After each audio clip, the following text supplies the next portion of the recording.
If you've been looking at the country of Iran over the past few years, you might have noticed some incredibly bizarre weather patterns.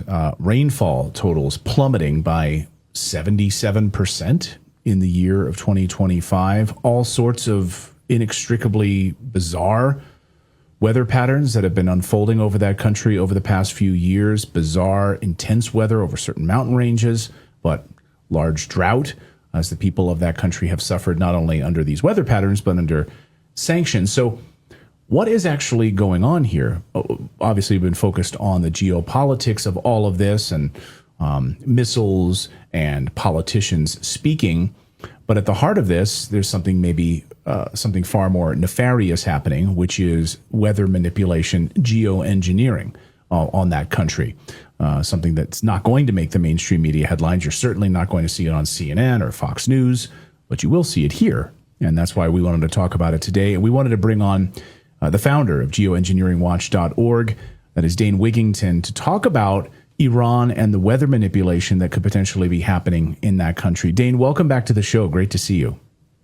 Thank you for you're addressing all the issues you addressed, Clayton and Natalie, and certainly you're completely correct on everything you just outlined. In fact, the weather warfare being waged against Iran goes back 40 years plus, at least.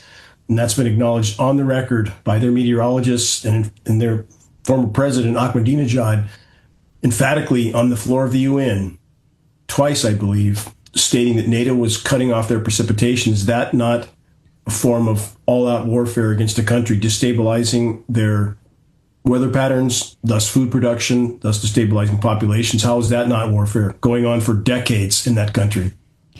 Now, we wouldn't have known this except for the last time that you were on, because this is not something that's widely discussed, but It is a tactic that the U.S. has employed in war going back at least to Vietnam. And now that is no longer a conspiracy.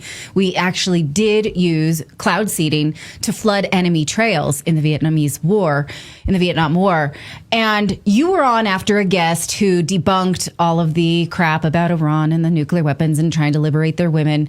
And you came on and said, I'd like to respond to that because we've been conducting weather warfare on them for decades. And Clayton and I were like, what? Wait, what? Right. So can you just give us a bit of this history, how we know it, what they've claimed, and what the technology is that we can use for it?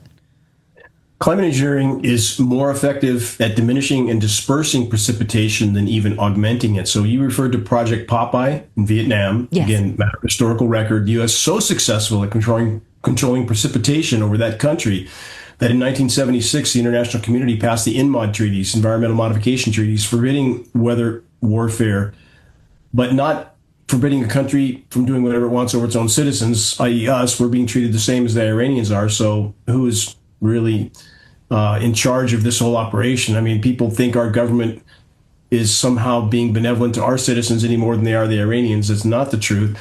So again, this form of covert warfare has been used for decades, not just over Iran, but over many other countries. In fact, if we look at Africa, where the U.S. has AFRICOM and bases in everybody's backyard or on their border, those countries were also droughted out, and those governments behind closed doors forced to allow U.S. occupation. They don't do it willingly. So again, this is business as usual. And how many foreign bases do we have in the U.S., Clayton and Natalie? Zero. Zip nada. It's only our bases in everybody else's backyard and on their border.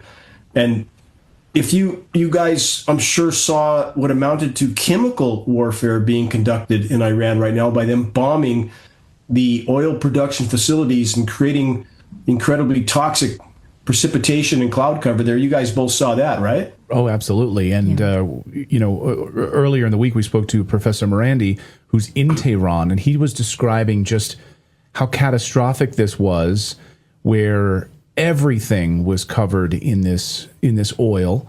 As you're walking down the street, he described, just putting your hand on a doorknob and you couldn't even open the door because your hand would slip off the doorknob. Everything was covered in this oil. Cars, he said, if you had a white car, it looked like your car turned into a zebra. Families with children at parks, covered in oil, everything, schools, everything is just covered in this toxic oil. Think what that's doing to their human lungs.